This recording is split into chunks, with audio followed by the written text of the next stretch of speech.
अस्सलाम वालेकुम, welcome back to NTS. तो आज हमारा टॉपिक है सेमीकंडक्टर्स। बहुत इंपॉर्टेंट पोर्शन है। एटलीस्ट हमारे 2 से 3 सवाल यहाँ से डेफिनेटली आएंगे। तो अगेन हमने यहाँ पे एनालिसिस किया है कि किस टॉपिक से कितने क्वेश्चंस अभी तक आए हैं, कौन सा टॉपिक आपके लिए ज़्यादा इंपॉर्टेंट है, किस पे आप ज़्यादा फोकस करोगे। तो वो सब चीज़ें यहाँ पे हर एक थेटिकल पॉइंट हमने टच किया है और अगेन कोशिश की है कि आपका पेपर यहीं से आए। तो let's have a look see now. तो यहाँ पे हमने एनालिसिस किया है कि किस टॉपिक से कितने क्वेश्चंस आए। तो सबसे ज्यादा अगर आप देखेंगे ना, तो digital electronics and logic gate से सबसे ज्यादा क्वेश्चंस आए हैं। तो अगर आप देखोगे 9 क्वेश्चंस अभी तक आए हैं। तो सी ट्राई टू अंडरस्टैंड। यहाँ पे देखेंगे आप 2016 में 2 सवाल आए, 17 में भी, 18 में भी, 19 में भी, 20 में भी, 21 में भी, 22 में भी। इसका मतलब यहां से आपको डेफिनेटली एक क्वेश्चन आएगा। बहुत सिंपल है लॉजिक गेट्स, यहां से डेफिनेटली एक सवाल यानी 4 मार्क्स आपके आएंगे। उसके बाद बाकी है इंट्रिंसिक सेमीकंडक्टर्स से भी ऑलमोस्ट 19, 20 में नहीं आया, 21 में आया। यानी ऑल्टरनेटिव अगर आप देखेंगे एक नहीं एक साल यहाँ पे सवाल आ रहा है। मे भी इस साल भी आएगा, ठीक है ना। तो यहाँ पे एक और पीएन जंक्शन से अभी तक 2 सवाल आए हैं, 20 एंड 22 में आए हैं। सेमीकंडक्टर डायोड से 3 सवाल आए हैं। तो यहाँ पे जंक्शन ट्रांजिस्टर से 5 सवाल आए हैं, ठीक है ना। तो ये आपके लिए ही टॉपिक्स है जिन पे आप फोकस करोगे और आपका पेपर जो है 2 या 3 सवाल जो यहीं से आएंगे। तो पहले हम स्टार्ट करेंगे, डिस्कस करेंगे। यहाँ पे पहला स्लाइड हमारा है। तो फर्स्ट हम देखेंगे, डिफरेंशिएट करेंगे between semiconductors, insulators and what conductors. तो सबसे पहले ये बात जानना जरूरी है कि हम सेमीकंडक्टर्स का यूज क्यों करते हैं। तो इसके लिए जल्दी से एक पॉइंट बोलूंगा। पहले हम करते थे वैक्यूम ट्यूब्स का इस्तेमाल। एक्चुअली हमें चाहिए था, अगर आप बात करेंगे ऑर्डिनरी ओमिक कंडक्टर्स की, इरेस्पेक्टिव ऑफ बैटरी कैसे लगाओ, पोटेंशियल डिफरेंस कैसे अप्लाई करो, करंट दोनों डायरेक्शन में चलेगा, ठीक है ना। लेट्स सपोज ये कंडक्टर है, तो पहले पॉजिटिव यहां, नेगेटिव यहां, तब भी करंट चलेगा। From positive to negative, higher potential to lower potential. अगर आप यहां से हायर पोटेंशियल दोगे, यहां से लोअर पोटेंशियल, अब करंट इस डायरेक्शन में चलेगा। यानी दोनों केस में करंट तो चलेगा अगर आप पोलैरिटी चेंज करोगे। एक्चुअली अब हमें चाहिए थे कुछ ऐसे मटेरियल्स, कुछ ऐसे डिवाइसेस जिनमें करंट जो है यूनिडायरेक्शनल हो। जैसे आपके पास फुटबॉल होती है। फुटबॉल में अगर आप हवा भरोगे, बाहर से तो अंदर हवा जाती है, लेकिन अंदर से बाद में हवा बाहर नहीं आती है। यानी वहां पे भी हवा का फ्लो जो है दैट्स यूनिडायरेक्शनल, और जो वहां पे हम डिवाइस यूज करते हैं दैट्स कॉल्ड एज वॉल्व। तो यहां पे भी हम डायोड्स को बोल सकते हैं दे आर योर इलेक्ट्रिकल वॉल्वर्स। यानी यहां पे करंट जो है दैट्स यूनिडायरेक्शनल। करंट एक डायरेक्शन में तो चलेगा, दूसरे डायरेक्शन में जो है ब्लॉक हो जाएगा। तो यह है कुछ यूजेजेस। अब हमने पहले क्या करते थे, हम यूज करते थे वैक्यूम ट्यूब्स का, जो बहुत बड़े होते थे, साइज बहुत ज्यादा होता था, पावर कंजप्शन ज्यादा होता था, उनका लाइफ कम होता था, वो बजिंग साउंड प्रोड्यूस करते थे। तो इसलिए हमने बाद में सेमीकंडक्टर्स का यूज किया। इनका साइज बहुत कम है और ये काम वही करते हैं, और पावर कंजप्शन भी इनका बहुत कम है, और इनमें करंट जो है दैट्स यूनिडायरेक्शनल। तो जल्दी से हमने कुछ पॉइंट्स बोले। तो पहले अगर आप देखेंगे on the base of resistivity, resistivity अगर आप देखोगे तो पहले मेटल्स का रेजिस्टिविटी आप देखेंगे। It lies between 10 raise power -2 to 10 raise power -8 ohm metre. Similarly इनका कंडक्टिविटी आप देख सकते हैं। ओके, सेमीकंडक्टर्स का conductivity lies between 10 raise power -5 to 10 raise power 6 ohm metre. और अगर आप देखोगे इंसुलेटर्स का resistivity 10 raise power 11 to 10 raise power 19 ohm metre. यानी यहां पे आप देख सकते हैं ये जो रेजिस्टिविटी है सेमीकंडक्टर्स का, it lies between what insulators and conductors. यानी इनका रेजिस्टिविटी इतना भी ज्यादा नहीं है, इंसुलेटर से भी ज्यादा नहीं है, और इतना भी कम नहीं है, कंडक्टर से भी कम नहीं है, यानी दरमियानी है। तो resistivity of semiconductors lies between conductors and what insulators. ये पॉइंट आपको दिमाग में डालना जरूरी है। अब देखिए, now see try to understand. तो अगर आप देखेंगे हमने क्या बोला यहां पे, अगर ये पॉइंट्स हमने डिस्कस किए हैं। तो अब जो सेमीकंडक्टर्स हमारे पास होते हैं, एलिमेंटल फॉर्म में भी होते हैं, कंपाउंड फॉर्म में भी होते हैं, ऑर्गेनिक भी होते हैं, इनऑर्गेनिक भी होते हैं। तो एनसीईआरटी पे एग्जांपल्स है, तो उन एग्जांपल्स को याद रखेंगे। तो पहले अगर आप देखेंगे इनऑर्गेनिक सेमीकंडक्टर्स में, ठीक है ना, तो पहले cadmium sulphide, gallium arsenide, cadmium selenide, indium phosphide extra, these are your inorganic semiconductors. Organic में क्या आता है, anthracene, doped, phthalocyanine extra. Organic polymers में, ऑर्गेनिक पॉलीमर्स भी है, इनमें क्या आता है, पॉलीपायरोल, पॉलीएनालीन, पॉलीथायोपाइनिन एक्स्ट्रा, ठीक है ना। तो ये हमारी कुछ एग्जांपल्स है, तो इनको आप याद रखेंगे। नाउ तो अगर आप करेंगे ना on the base of band theory बात करेंगे, ठीक है ना, सेमीकंडक्टर्स क्या होते हैं, कंडक्टर्स क्या होते हैं, इंसुलेटर्स क्या होते हैं। It works on Pauli's exclusion principle, पता होगा आपके पास। अगर आपके पास आइसोलेटेड एटम है, इसका जो इलेक्ट्रॉन है, it has got valence electrons की बात करेंगे, it has got a well defined energy level. Energy जो इलेक्ट्रॉन का that's fixed, that's having a specific value of energy electron का। बट जब आप बहुत सारे एटम्स को नजदीक लाएंगे इन ए क्रिस्टल, तो वहां पे क्या करते हैं, अब एटम्स इंटरेक्ट करते हैं, एनर्जी लेवल्स ओवरलैप करते हैं, तो हमारे पास अब बैंड बन जाता है। अब बैंड क्या है कि अब एक इलेक्ट्रॉन जो आप लोगे वैलेंस इलेक्ट्रॉन्स की अगर आप बात करोगे, अब हर एक वैलेंस इलेक्ट्रॉन का एनर्जी सेम नहीं होगा, स्लाइटली डिफरेंट होगा, ठीक है ना। किसमें? क्रिस्टल में पढ़ा है आप लोगों ने, जनरली रिवाइज कर रहे हैं। तो नाउ अब अगर आप इन वैलेंस एनर्जी लेवल्स को, जिनमें डिफरेंस एनर्जी का बहुत कम है, इनको अगर आप क्लोजली एक रीजन में पैक करोगे, that region is called as your valence band. और सिमिलरली अगर आप कंडक्शन इलेक्ट्रॉन्स की बात करोगे, कंडक्शन इलेक्ट्रॉन्स की एनर्जीज भी अलग अलग होती है, अगर आप उन एनर्जी लेवल्स को भी एक स्मॉल रीजन में दिखाओगे, that's called as conduction band. तो पहले आप देखेंगे, सी दिस इज योर, अगर आप देखेंगे this is valence band, this is conduction band. या अगर आपके पास सिलिकॉन सिंगल एटम है तो इलेक्ट्रॉन की एनर्जी वेल डिफाइंड है, यहां पे बैंड्स नहीं है। बट सिलिकॉन क्रिस्टल में अगर आप सिलिकॉन मेटल देखोगे, ठीक है ना, मटेरियल सिलिकॉन देखोगे, सॉरी मेटल मैंने बोल दिया, सिलिकॉन मटेरियल अगर आप देखोगे, क्रिस्टल फॉर्म में अगर आप देखोगे, तो वहां पे अब एटम्स जो है नजदीक नजदीक होंगे, एनर्जी लेवल्स ओवरलैप करते हैं, तो अब यहां पे बैंड्स बन गए। नाउ अगर आप देखोगे the lowest level of what? Conduction band, this is lowest energy level of conduction band and this is top most energy level of valence band. इनके बीच में जो एनर्जी डिफरेंस होता है, that's called as energy gap, ठीक है ना। अब ये एनर्जी गैप जो है, इसमें कोई इलेक्ट्रॉन प्रेजेंट नहीं होता है। इलेक्ट्रॉन्स कहां पे है? वैलेंस बैंड में। बट वैलेंस बैंड में जो इलेक्ट्रॉन्स है, दे आर बाउंड इलेक्ट्रॉन्स, ठीक है ना। कंडक्शन बैंड में जो इलेक्ट्रॉन्स है, they can go from one place to another place, right, ठीक है ना। तो ये हमारे पास है फिलहाल एनर्जी बैंड डायग्राम। देखिए नाउ, अब अगर आप बात करोगे on the base of energy gap या एनर्जी बैंड डायग्राम, अगर आप देखोगे difference between conductors, insulators and semiconductors, तो पहले आप कंडक्टर्स की बात करिए। यहां पे क्या हो रहा है? See try to understand. ये अगर आप देखेंगे वैलेंस बैंड का टॉप मोस्ट एनर्जी लेवल है और ये कंडक्शन बैंड का लोएस्ट एनर्जी लेवल है, ठीक है ना। तो ये ओवरलैप हुए हैं, रीजन्स ओवरलैप हुए, there is no energy gap. See try to understand. तो यहां पे क्या हुआ? बैंड्स ओवरलैप हुए, बैंड्स अलग अलग नहीं है। See try to understand. तो यहां पे क्या हुआ? ओवरलैपिंग रीजन है, दिस इज ओवरलैपिंग रीजन। तो यहां पे क्या होगा बेटा? ये कंडक्टर्स में होता है एनर्जी गैप इज जीरो, ठीक है ना। Electron can easily go from valence band to conduction band because they are overlapping.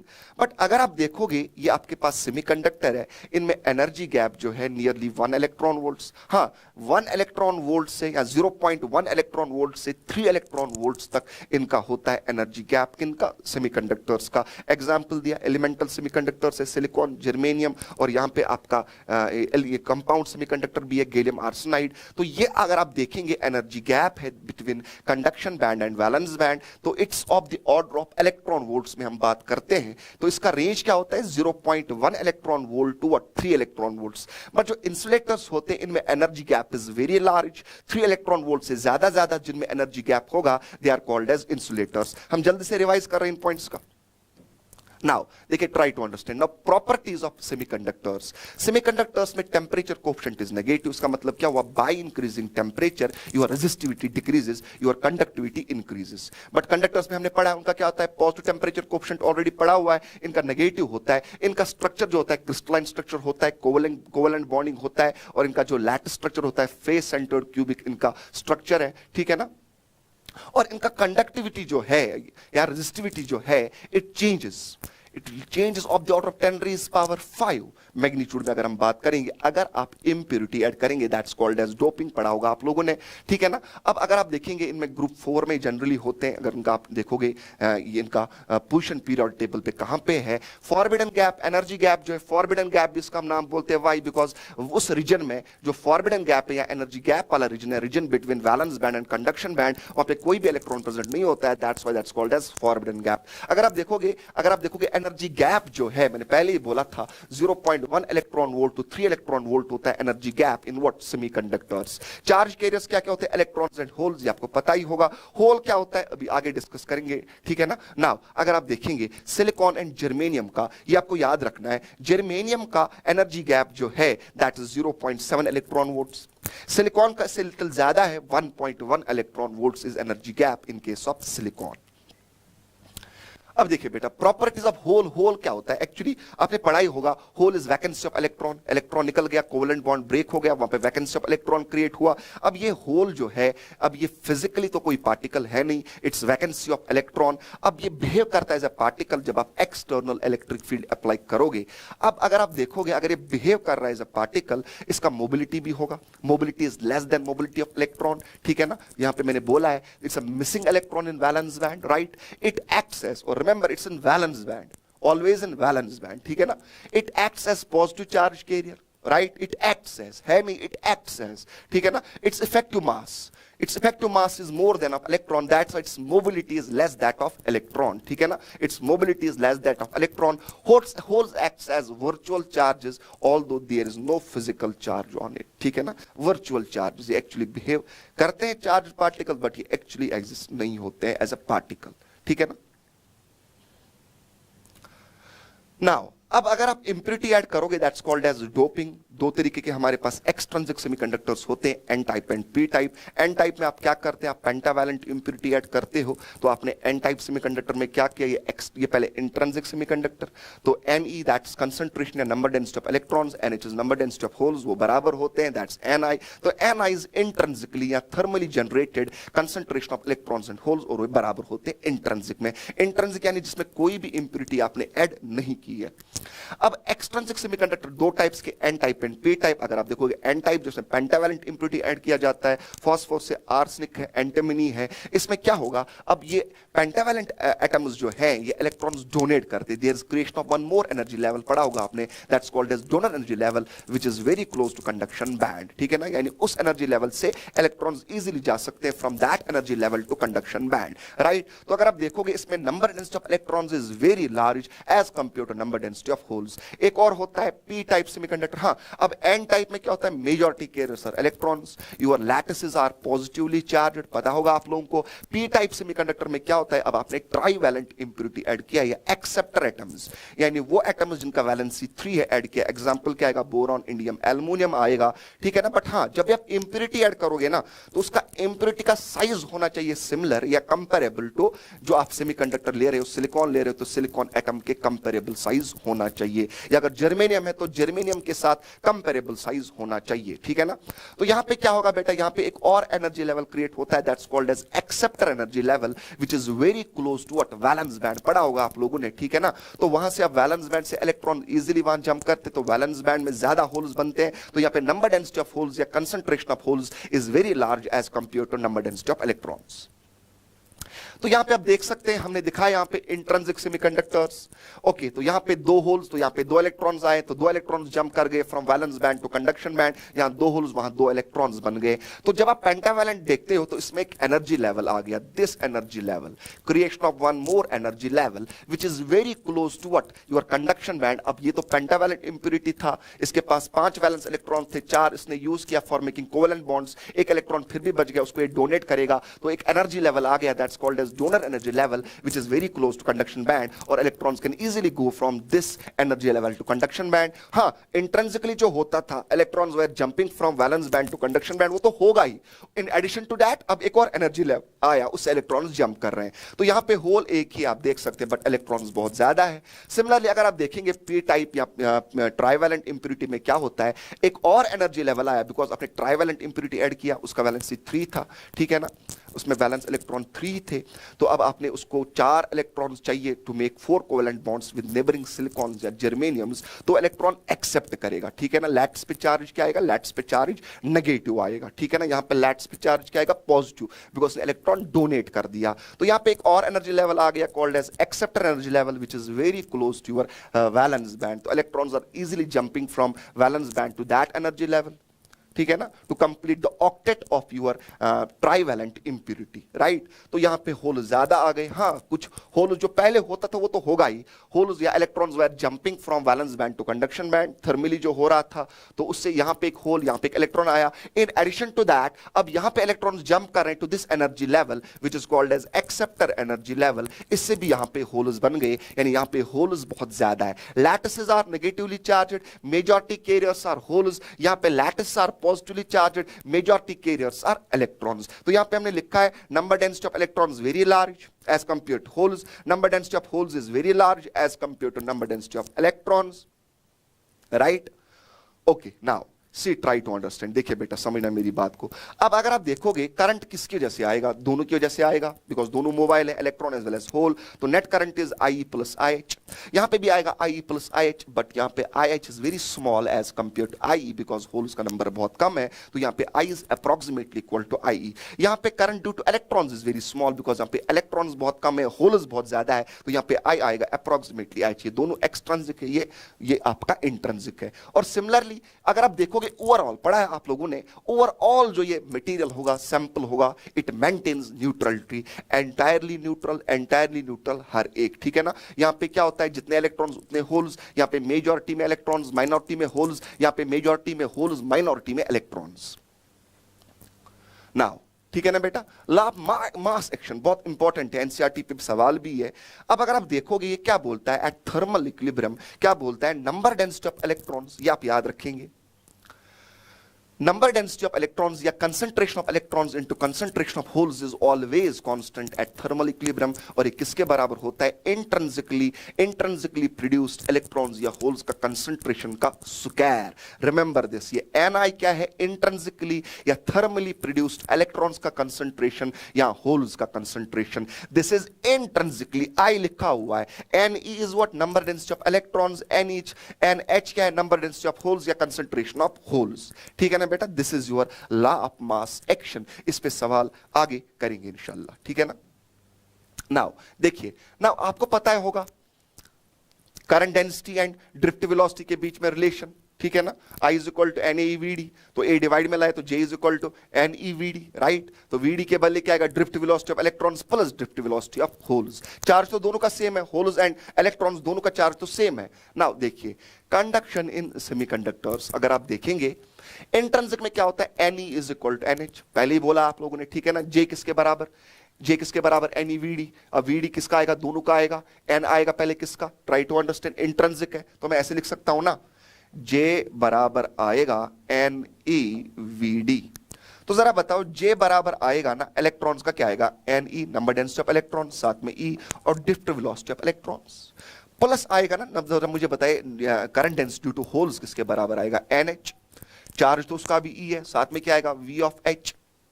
अब इंट्रिंसिक में Ne एंड NH तो बराबर है, उसको N मानेंगे या Ni मानेंगे। तो जरा ऐड करिए, क्या आएगा, इन दो का ऐड करिए तो आपका Ne, यहां पे भी Ne, because Ne is equal to NH, Ne is equal to NH is equal to Ni for intrinsic semiconductors, intrinsic semiconductors के लिए। तो जब मैं इनको ऐड करूंगा, Ne NH के बदले Ni आएगा, Nie कॉमन निकलेगा, यहां पे है Ni या Ne कॉमन निकला, अंदर आया Ve plus VH, wire Ve is drift velocity of electrons, VH is drift velocity of holes। तो यहां पे हम सिर्फ किन की बात करेंगे, होल्स की बात करेंगे, बिकॉज होल्स यहां पे मेजॉरिटी में, इलेक्ट्रॉन माइनॉरिटी में है। तो यहां पे सीधे आएगा E NH VH, wire NH is number density of holes। और यहां पे NH is not equal to Ne, NH is very large as compared to Ne, और यहां पे Ne is very large as compared to NH। तो यहां पे हम सिर्फ current density due to electrons की बात करेंगे, that is NeVD। But Ne के बदले क्या आएगा, number density of electrons, and V के बदले drift velocity of electrons, right. Similarly अगर आप कंडक्टिविटी देखेंगे, कंडक्टिविटी किसके बराबर था, कंडक्टिविटी एंड मोबिलिटी के बीच में relation, conductivity is equal to Ne into mobility. आप डिराइव भी कर सकते हैं 1 मिनट में, इतना नहीं है, ठीक है ना। अगर आप चाहो तो 1 मिनट में कर सकते हैं। सी, अब this is the relation, this is the relation. आपने कंडक्टिविटी पढ़ा है करंट इलेक्ट्रिसिटी में, that is N square tau by M, है ना। ड्रिफ्ट वेलोसिटी पता है आपको, E by M into tau, right. Divide करिए आपको मिल जाएगा relation between conductivity and mobility. And mobility किसके बराबर, drift velocity by electric field. Okay, तो ये रिलेशन आया, आगे बढ़ते हैं। अब देखिए बेटा इंपॉर्टेंट पॉइंट्स अगर आप देखेंगे, नंबर ऑफ इलेक्ट्रॉन्स थर्मली, लेकिन thermally produce electrons reaching from valence band to conduction band, it's equal to, ठीक है ना, is a constant T raise power 3/2 E raise power minus delta Eg, where Eg is energy gap divided by 2kT, where K is Boltzmann's constant and T is absolute temperature। तो ये formula याद रखेंगे, सवाल इस पे नहीं आएगा, हो सकता है फॉर्मूला ही पूछा जाए। तो ये फॉर्मूला में क्या देता है कि कितने इलेक्ट्रॉन्स थर्मली, हाँ सीधे by supplying energy, by supplying heat intrinsically, कितने electrons जाते हैं from valence band to conduction band by increasing temperature, right? Okay, now see ये points अगर आप खुद देखेंगे उतने इंपॉर्टेंट यहां पे डिस्कस करने नहीं है, आगे बढ़ते हैं, ठीक है ना।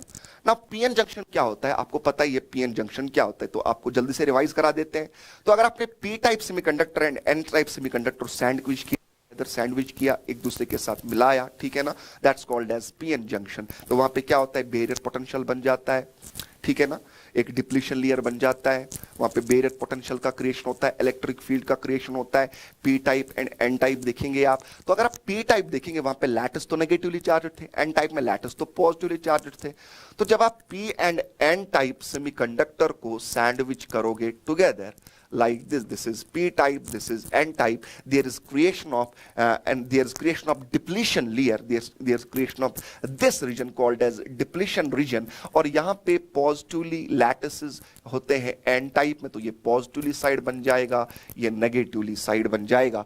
तो आप देखोगे n type is at higher potential, p type is at lower potential depletion region के अंदर। देखिए तो अंदर इलेक्ट्रिक फील्ड भी आता है, ठीक है ना, इलेक्ट्रिक फील्ड भी आता है, electric field is from N side to P side, right. तो ये आपने ऑलरेडी पढ़ा हुआ है, जल्दी से रिवाइज करा देते हैं। तो अब अगर आपके पास देखेंगे ब्रेकडाउन्स रिवर्स बायसिंग में, फॉरवर्ड बायसिंग आपको पता ही है, फॉरवर्ड बायसिंग में क्या होता है, हम पी साइड जो है इसको हायर पोटेंशियल के साथ कनेक्ट करते हैं, और एन टाइप को हम क्या करते हैं, लोअर पोटेंशियल के साथ कनेक्ट करते हैं। You must be knowing that, ठीक है ना, हायर पोटेंशियल, इसको हायर पोटेंशियल के साथ। If P side is with higher potential, N side is with lower potential, that's called as forward biasing। उससे क्या होता है, width of depletion layer decreases, ठीक है ना। उससे क्या होता है, आपके मेजॉरिटी कैरियर्स का फ्लो होता है, माइनॉरिटी कैरियर्स का फ्लो कम होना स्टार्ट होता है। तो see try to understand at, अगर आपने अनबायस्ड रखा तो पहले P and N type semiconductor को जल्दी से रिवाइज करा देते हैं। P and N type semiconductor को जब आप सैंडविच करोगे, पहले फ्लो ऑफ माइनॉरिटी कैरियर्स आएगा, ठीक है ना। तो पहले अगर आप देखेंगे there is concentration difference, right, फिर से दिखा देता हूं एक बार। तो ये पी टाइप जो है इसमें मेजॉरिटी में क्या है, होल्स। तो पहले मेजॉरिटी कैरियर्स का फ्लो होगा ड्यू टू कंसंट्रेशन डिफरेंस, यहां पे इलेक्ट्रॉन्स है। Due to concentration difference, there is flow of majority carriers, और majority carriers की वजह से जो करंट आता है that's called as diffusion current। But उस करंट की वजह से यहां डिप्लीशन लेयर बनना स्टार्ट हो जाता है। तो उससे क्या होता है, इलेक्ट्रिक फील्ड जनरेट होता है, रिवर्स या आपका बैरियर पोटेंशियल बनना स्टार्ट होता है, जो माइनॉरिटी कैरियर्स को फ्लो कराने में मदद करता है बट मेजॉरिटी कैरियर्स को अपोज करता है। तो उससे एक और करंट आता है that's called as drift current. Okay, diffusion current is from P side to N side, that is diffusion current, and drift current is from N side to P side। पढ़ा होगा आप लोगों ने, at equilibrium both are equal and net current is zero। Okay, अब reverse biasing अगर आप करोगे तो दो टाइप्स के ब्रेकडाउन्स आते हैं। तो पहले तो रिवर्स बायसिंग में बहुत कम करंट आता है, लेकिन जब आप बहुत ह्यूज पोटेंशियल डिफरेंस लगाओगे तो एक ऐसा पोटेंशियल डिफरेंस आएगा जिसपे ह्यूज करंट चलना स्टार्ट करेगा, that's called as breakdown voltage. अब ब्रेकडाउन जो है दो टाइप्स के ब्रेकडाउन्स होते हैं, एक होता है एवलांच ब्रेकडाउन और एक होता है जीनर ब्रेकडाउन। तो जल्दी से डिफरेंस देखेंगे। अब ये इलेक्ट्रिक फील्ड जो है ये इतना स्ट्रॉन्ग, अगर आप रिवर्स बायसिंग में पोटेंशियल डिफरेंस बढ़ाओगे, ये डिप्लीशन रीजन का जो विड्थ है बढ़ जाएगा, इलेक्ट्रिक फील्ड जो है वो भी बढ़ जाएगा। अब ये इतना स्ट्रॉन्ग इलेक्ट्रिक फील्ड है कि ये क्या करेगा, इसमें जो माइनॉरिटी है, पी साइड में जो माइनॉरिटी इलेक्ट्रॉन्स है उसको ये अंदर एक्सेलरेट करेगा इन डिप्लीशन लेयर, वहां पे लैटिस के साथ हिट करेगा और वहां पे कोवेलेंट बॉन्ड्स को ब्रेक करेगा, और सी ऑफ इलेक्ट्रॉन्स वहां पे एवलांच ऑफ इलेक्ट्रॉन्स आएंगे और ह्यूज करंट चलेगा, ठीक है ना। समझना बेटा मेरी बात को, क्या होता है आपने पढ़ा ऑलरेडी। ओके, जीनर ब्रेकडाउन में क्या होता है, जीनर ब्रेकडाउन में ये इतना इलेक्ट्रिक फील्ड स्ट्रांग है, ये खुद इतना स्ट्रांग है कि ये बाहर से इलेक्ट्रॉन को नहीं एक्सेलरेट करेगा, ये खुद ही कोवेलेंट बॉन्ड्स को रप्चर करेगा, उनको ब्रेक कराता है और ह्यूज इलेक्ट्रॉन्स निकलते हैं और ह्यूज करंट आता है। You have already done that, ठीक है ना। अब देखिए यहां पे where covalent bonds of depletion layer itself breaks, itself breaks due to electric field. यहां पे वो इट्सेल्फ ब्रेक नहीं होते, माइनॉरिटी कैरियर्स आते हैं, डिप्लीशन लेयर में एंटर करते हैं, वहां पे लैटिस के साथ हिट करते हैं और इलेक्ट्रॉन्स को नॉकआउट करते हैं। तो वही यहां पे लिखा है, ठीक है ना। ओके, तो अगर आप देखोगे डिफरेंस एक और, एवलांच ब्रेकडाउन में हम क्या करते हैं, एवलांच ब्रेकडाउन उन वाले पीएन जंक्शंस में आता है जिनमें डोपिंग कम होता है, लो डोपिंग होता है, बट इनमें होता है वेरी हाई डोपिंग ज़ीनर डायोड में एंड एवलांच या ज़ीनर ब्रेकडाउन में एंड एवलांच ब्रेकडाउन में लो डोपिंग होता है। ये डैमेज नहीं होते, ज़ीनर ब्रेकडाउन वाले जो डायोड्स होते हैं ये डैमेज नहीं होते रिवर्स बायसिंग के टाइम, राइट। इनको डिजाइन ही ऐसे किया कि ये ब्रेकडाउन ना हो, ये डैमेज ना हो, बट जो एवलांच ब्रेकडाउन जिनमें होता है ये इजीली डैमेज हो जाते हैं जब आप रिवर्स बायस में ब्रेकडाउन वोल्टेज से ज्यादा वोल्टेज अप्लाई करोगे, ठीक है ना। क्योंकि यह रिपीटेड कोलिजन्स होते हैं, यहां पे मैंने बोला है, यहां पे क्या होता है, due to abrupt increment of minority during repetitive collisions, ये परमानेंटली डैमेज हो जाते हैं। अब देखिए बेटा, फॉरवर्ड बायस, रिवर्स बायस यहां पे मैंने दिखाया है। फॉरवर्ड बायस में क्या होता है, पी टाइप को अपने हायर पोटेंशियल के साथ, एन टाइप को लोअर पोटेंशियल के साथ, यहां पे उल्टा होता है, ठीक है ना, रिवर्स बायस में। तो फॉरवर्ड बायस में कौन सा करंट चलेगा, ह्यूज करंट चलेगा, that's called as diffusion current, that's due to majority carriers. वहां पे कौन सा करंट चलेगा, current due to minority carrier, that's very small current, also called as leakage current, ठीक है ना।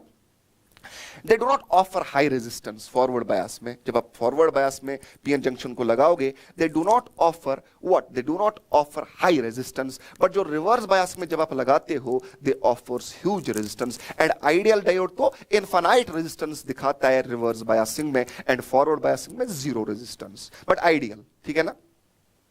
इनमें order of current is milli amperes में, इनमें order of current is micro ampere to nano amperes तक होता है। सी नाउ, फॉरवर्ड बायस में और रिवर्स बायस में क्या होता है, अगर आप देखेंगे आप, तो ये आप देखेंगे दिस वोल्टेज के बाद, that's called as knee voltage, 0.7 होता है knee voltage for silicon and 0.3 होता है फॉर जर्मेनियम। तो इस वोल्टेज के बाद, फॉरवर्ड बायस के इस वोल्टेज के बाद अगर आप देखोगे, करंट इज इंक्रीजिंग ह्यूजली। इस वोल्टेज से पहले क्यों नहीं हुआ, बिकॉज अभी डिप्लीशन लेयर है। तो this is equal to your, इसको क्या बोलते हैं, जो आपका बैरियर पोटेंशियल है ये उसी के बराबर होता है। तो वोल्टेज 0.7 बैरियर वोल्टेज था, बैरियर पोटेंशियल डिफरेंस था, ठीक है ना। अब जब आप इतना ही पोटेंशियल डिफरेंस अप्लाई करोगे, आपका बैरियर पोटेंशियल खत्म हो जाएगा, no opposition to majority carriers and huge current चलेगा इस वोल्टेज के बाद। Germanium it's only 0.3, right. और यहां पे क्या होता है, वेरी स्मॉल करंट चलता है, saturation current always almost constant current but very small current of the order of microamperes in the reverse biasing में, ठीक है ना। and this is called as breakdown voltage, और इस वोल्टेज के बाद आप देख सकते हैं huge current आ रहा है, राइट। ओके, तो ये फॉर्मूला आप याद रखेंगे, ये फॉर्मूला पे सवाल तो नहीं आएगा, हो सकता है ये फॉर्मूला ही पूछा जाए। तो मैंने आपको बोला था जर्मेनियम का knee voltage is 0.3 volts and silicon का it's 0.7 volts. Okay, breakdown voltage germanium का 25 वोल्ट, सिलिकॉन का 35 वोल्ट्स। अब forward current, how forward current increases by increasing potential difference, this is the formula. अब देखेंगे आप, तो ये I is equal to I naught, ठीक है ना, e raise power plus QV by KT where your, ये K जो है K is again Boltzmann's constant, right. तो अगर आप देखोगे ये प्लस आ रहा है, तो this term is very large, if this term is very large then 1, तो आपका I बराबर आएगा I naught E raise power QV by KT, ठीक है ना। एक्सपोनेंशियली आपका करंट इंक्रीज होता है फॉरवर्ड बायस में, बट रिवर्स बायस में क्या आता है, minus QV by KT, right. T is absolute temperature, K is Boltzmann's constant, right? Similarly यहाँ पे भी T is temperature। तो अगर आप देखोगे यहाँ पे माइनस आ रहा है, राइट। तो जब आप V इंक्रीज करोगे, दैट्स रिवर्स बायस वोल्टेज, ठीक है ना। तो आप ये वाली टर्म देखिए, it's small, it's actually 1 by e raise power plus, तो जब v बढ़ाओगे तो घटेगा, it's very small less than 1, तो अगर आप देखोगे तो if this is very small, तो अगर आप देखोगे i इज अप्रोक्सीमेटली, इसको हम 0 अगर मानेंगे तो i is approximately minus I not, यानी कांस्टेंट, जो मैंने दिखाया था कि रिवर्स बायस में करंट जो है it's almost constant till your break down voltage, that current is called as saturation current, that is i is equal to I naught, right. ये हमने यहां पे दिखाया। तो ये आपके पास है फॉरवर्ड बायस में, रिवर्स बायस में ये पीएन जंक्शन का सिंबल है, ये P type N type semiconductor, ये पीएन जंक्शन का सिंबल है। फॉरवर्ड बायस में अगर आप देखेंगे current increase after knee voltage, and यहां पे current is very small called as leakage current, this is due to minority carriers, this is due to majority carriers. इसका direction is from P side to N side, इसका direction is from N side to P side, right. तो ये हमने अभी discuss कर दिया already. Okay, अगर आपके पास आइडियल डायोड है, एग्जाम्पल अगर आइडियल डायोड बोल रहा है, तो आइडियल डायोड को आप क्या करोगे, फॉरवर्ड बायस में उसको आप रिप्लेस करोगे कंडक्टिंग वायर से, रेजिस्टेंस 0। फॉरवर्ड बायस में आप क्या करोगे, उसको रिप्लेस सिंपली कंडक्टिंग वायर से, resistance is equal to 0 RF, यानी फॉरवर्ड बायस में resistance is equal to 0 ohm. But reverse bias में उसको आप ओपन सर्किट या इनफाइनाइट रेजिस्टर से रिप्लेस करोगे, रेजिस्टेंस इज इनफाइनाइट, यानी रिवर्स बायस में आइडियल पीएन जंक्शंस के थ्रू, आइडियल डायोड्स के थ्रू करंट नहीं चलेगा, वो बिल्कुल भी करंट को ब्लॉक करेंगे, but there nothing like ideal, ठीक है ना। बट जब सवाल में आइडियल पूछेगा एग्जामिनर, तो फॉरवर्ड बायस में रिप्लेस करेंगे वायर से, simply resistance is equal to 0, और आप रिवर्स बायस में क्या करोगे, ओपन सर्किट से रिप्लेस करोगे। बट अगर रियल डायोड है ना, रियल डायोड को आप रिप्लेस करोगे फॉरवर्ड बायस में एक रेजिस्टर से, ठीक है ना, having a finite resistance, and voltage उसको कितना आप रखोगे, equal to its knee voltage, right.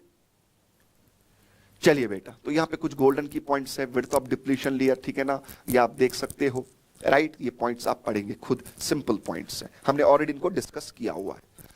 तो अब इस पीएन जंक्शन की यूजेजेस क्या क्या है, तो पहला आता है rectifier. What's a rectifier, it's a device, ठीक है ना, जो क्या करता है, एसी को कन्वर्ट करता है डीसी में। हमारे पास दो टाइप्स के रेक्टिफायर्स है, तो पहले आता है हाफ वेव रेक्टिफायर, फिर आता है full wave rectifier. Full wave rectifier में हम दो सर्किट्स पढ़ेंगे जो हमारे लिए इंपॉर्टेंट है, ठीक है ना। ना पहले आप डिस्कस करेंगे, यहां पे हमारे पास है हाफ वेव रेक्टिफायर। तो this is half wave rectifier. Half wave rectifier क्या करता है, एसी के हाफ साइकिल को ये रेक्टिफाई करता है, ठीक है ना। आउटपुट में सिर्फ हाफ साइकिल ही आता है, तो दूसरा नेगेटिव साइकिल जो है वो ब्लॉक हो जाता है। कैसे, सी ट्राई टू अंडरस्टैंड।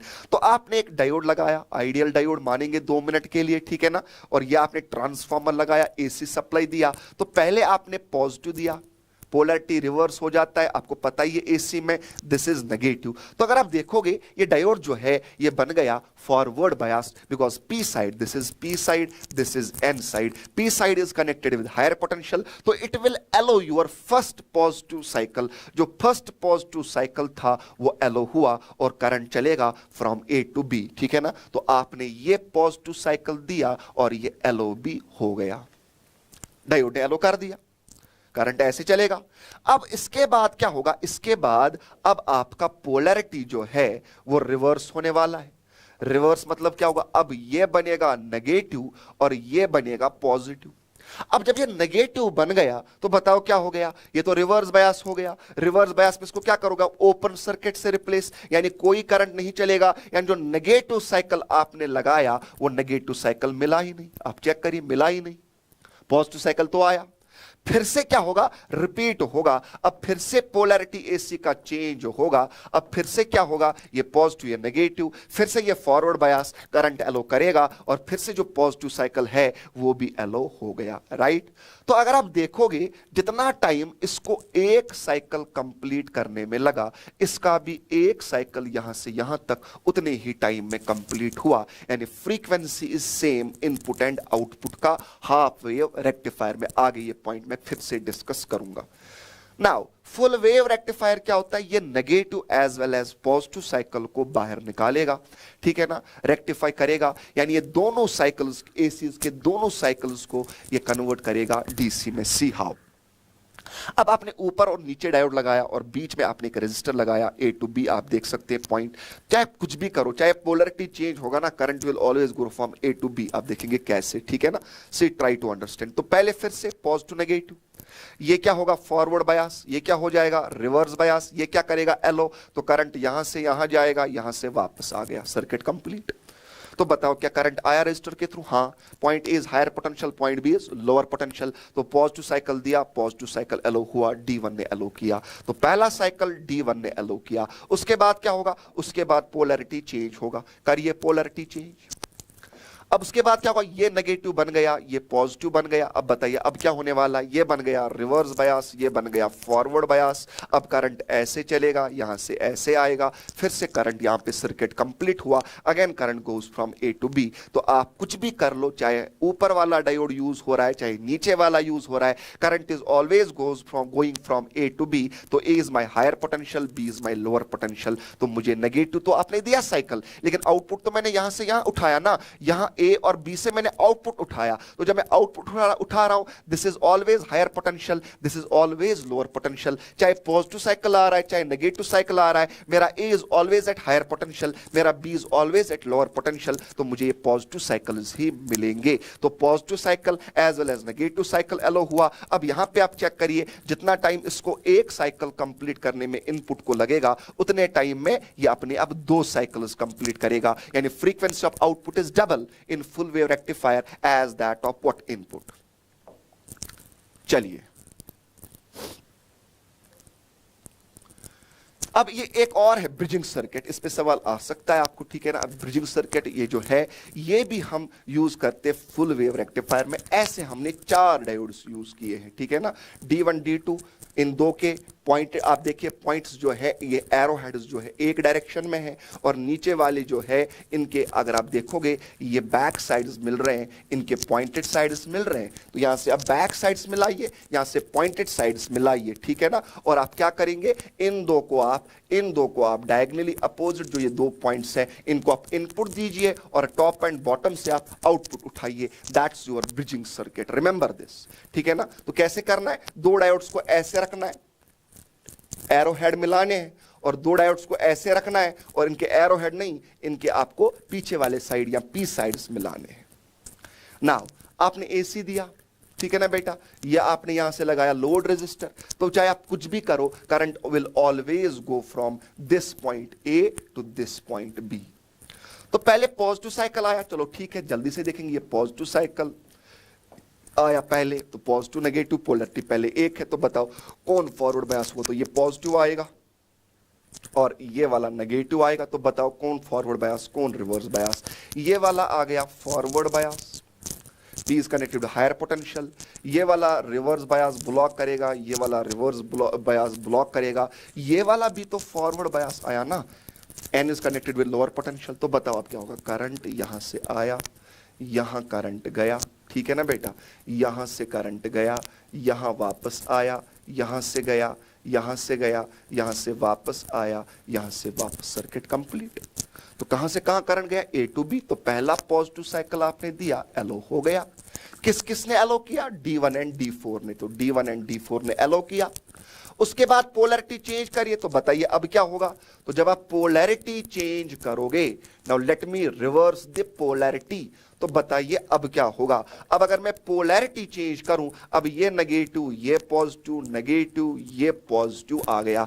अब ये वाला फॉरवर्ड बायस में आ गया और ये वाला रिवर्स बायस में आ गया। ये दो एलो करेंगे, बट ये वाला जो है रिवर्स बायस में, ये वाला रिवर्स बायस में ब्लॉक करेंगे। कैसे? है ना इसका पी साइड हायर पोटेंशियल के साथ, है ना इसका एन साइड लोअर पोटेंशियल के साथ। तो ये आ गए ना दोनों फॉरवर्ड बायस में, यानी दोनों करंट को करेंगे ना एलो। अब बताओ करंट कहां से कहां आएगा? यहां से करंट आएगा, यहां ऊपर जाएगा। अब बताओ बेटा कहां से? ये आ गया करंट, यहां जाएगा, यहां से गया, अगेन करंट यहां आया, यहां से वापस आया, यहां करंट गया, यहां हो गया ना सर्किट, फिर से कंप्लीट हो गया ना कंप्लीट। तो अगेन दोनों केसेस में करंट आया ना from this point A to this point B, यानी आउटपुट का पोलैरिटी मत चेंज हुआ, आउटपुट का पोलैरिटी तो सेम रहेगा। जो पहला पोलैरिटी वही आउटपुट में दूसरे साइकिल का भी पोलैरिटी आएगा, वो तो चेंज नहीं हो रहा है। ये पहले वाले केस में भी हायर पोटेंशियल, ये दूसरे वाले केस में भी क्या आया? Higher potential. ये पहले वाले केस में भी लोअर पोटेंशियल, ये दूसरे वाले केस में भी लोअर पोटेंशियल ही आया। तो अब बताओ अब किस किस डायोड ने करंट एलो किया? एक तो D2 एंड D3 ने, अब D2 एंड D3 ने, फिर अगेन D1 D4, फिर अगेन D2 D3, राइट। तो ये आपका ओके। अब हमेशा याद रखेंगे आप, ये पॉइंट भी थ्योरेटिकल पॉइंट है, जब भी आप रेक्टिफिकेशन करते हो, जब आप करते हो एसी को डीसी में convert, some power is always lost, ठीक है ना। तो पावर कुछ ना कुछ लॉस होगा, तो output power by input power multiplied 100% वो आपका एफिशिएंसी होगा। रिमेंबर, सीधे आप याद रखोगे, ये पॉइंट याद रखना, एफिशिएंसी जो है full wave and half wave का, हाफ वेव रेक्टिफायर का एफिशिएंसी कम है 40.6%, 50% भी नहीं है, 40.6%, रिमेंबर दिस। एंड इसका डबल जो है, try to understand, almost double, बिल्कुल आप चेक करिए, 40.6 मल्टीप्लाइड बाय 2 दैट्स 81.2। तो अब आप देखेंगे for full wave rectifier maximum efficiency you can have is 81.2%, इससे ज्यादा efficiency आपको मिल नहीं सकता full wave rectifier में, and half wave rectifier में maximum efficiency you can get it's 40.6%. what's efficiency? There is power loss while converting AC into DC. now output power divided by input power multiplied by 100%, ठीक है ना। but output power तो DC वाला आएगा, input power तो AC वाला आएगा, that's why PDC by PAC। चलिए, तो ये आ गया हाफ वेव रेक्टिफायर। आप देख सकते हैं जो इनपुट का फ्रीक्वेंसी वही आउटपुट का फ्रीक्वेंसी, रिपल फ्रीक्वेंसी इसको हम बोलते हैं, और इनपुट का फ्रीक्वेंसी इसका डबल आया 100 हर्ट्ज किसमें, फुल वेव रेक्टिफायर में, पहले ही मैंने बोला, ठीक है ना। Remember this point. Okay, now अब ऑप्टो इलेक्ट्रॉनिक जंक्शन डिवाइसेस, ठीक है ना। अब यहां पे क्या होता है, हमने कुछ ऐसे डायोड्स, अब देखो क्या करना है, हमें इलेक्ट्रॉन्स को एक्साइट करना है from valence band to conduction band by supplying energy. Energy supply in the form of heat भी कर सकते हो, in the form of light भी कर सकते हो, ठीक है ना। अब देखिए वो वाले डायोड्स जो ऑपरेट होते हैं on the principle of light, they are called as opto electronic devices. तो पहला हम पढ़ेंगे what is the light emitting diode. अब इसमें क्या होता है बेटा, सी ट्राई टू अंडरस्टैंड।